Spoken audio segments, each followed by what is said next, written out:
Alrighty guys, welcome back for day 96 of completing my 20s. One life, one decade, one chance to grow while it still matters. Today I had leg day. I ended up going to a different gym with my buddy and I didn't bring my camera with me because with my new gym I figured I'd just be grabbing my camera from my house. So you're going to have to enjoy the clips on the iPhone of the leg day today. But I think starting next week, I'm going to switch my split to an upper-lower split and just try it out for like 2 weeks to a month and see how I like it. Just because I feel like legs one time a week isn't enough. And I could even throw in a second day throughout the week, but I feel like there's a lot of exercises that I could do just every day for my upper body that would build like a good amount of strength. So like pull-ups, push-ups, and dips weighted every day.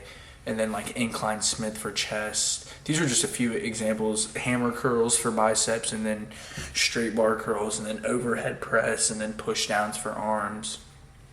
Like I have a few exercises I could just put it down. It'd be a little workout, a little longer, but I could do like upper day and then lower day rest, and then upper lower rest, and then upper lower. So I'd be really getting in a lot more frequency in the muscles throughout the week. So I'll let you know when I start that because I got some things I'm doing this weekend.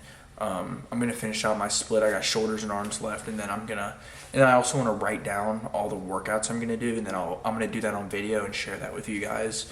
So when I do that, you guys kind of know exactly what I'm doing, and I might even get two videos of me working out the upper lower split because I'll have to stick pretty consistent with the workouts that I do. Because I don't want to just be doing a random upper day. Because to me, an upper day is like a lot of muscles to work out. So I kind of just got to figure it out as I do it. But I want to stick to like kind of the same workouts. So I'm maintaining that consistency and getting each muscle sore and working it out often.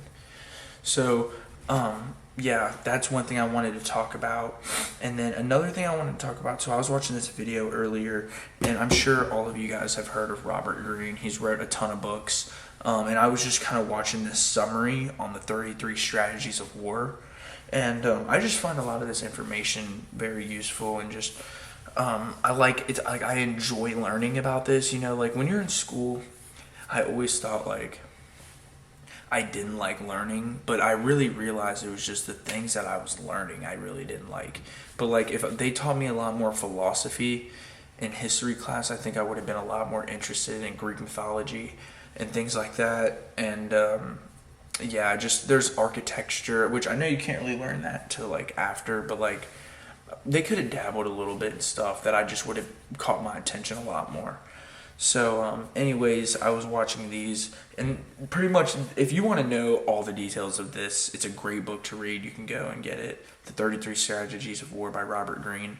But I just want to touch on two things in this book. I haven't read it, and I just watched this video. But this whole book is divided into like 6 sections, and I'm not going to go over all 6 because it would just be a ton of talking. And this isn't a 33 Strategies War breakdown. Like, this isn't a breakdown of this book.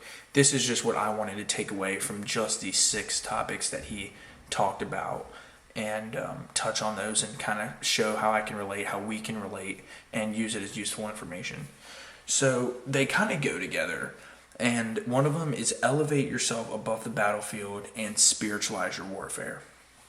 So the reason I'm going to start with elevating yourself above the battlefield, because this might go over a lot of your guys' heads, but I feel like it's a phenomenal metaphor to correlate yourself to certain situations. So when you're elevating yourself above the battlefield, you're pretty much looking at the longer picture of things rather than all the short-term necessities or short-term thinking. So like, let's say you're like about to get in a fight. Of elevating yourself above the battlefield will put you in a mindset that says, well, is violence really going to solve the issue? Even though inside of the battlefield you might be flooded with emotions and high thoughts, you might want to like throw a punch, or you might want to strangle this person or whatever. But if you elevate yourself above the battlefield, you'll realize that the violence that you do or have with this person won't even resolve the issue. And if anything, it'll just make matters worse. So that's just a small example, but I'm sure you guys can find a way to correlate that to just everything that you're doing. It's just elevating yourself above the battlefield, which is also another way of just looking at the bigger picture and focusing on the long-term goal rather than all the short-term things that can distract you and take you off your path and misguide you.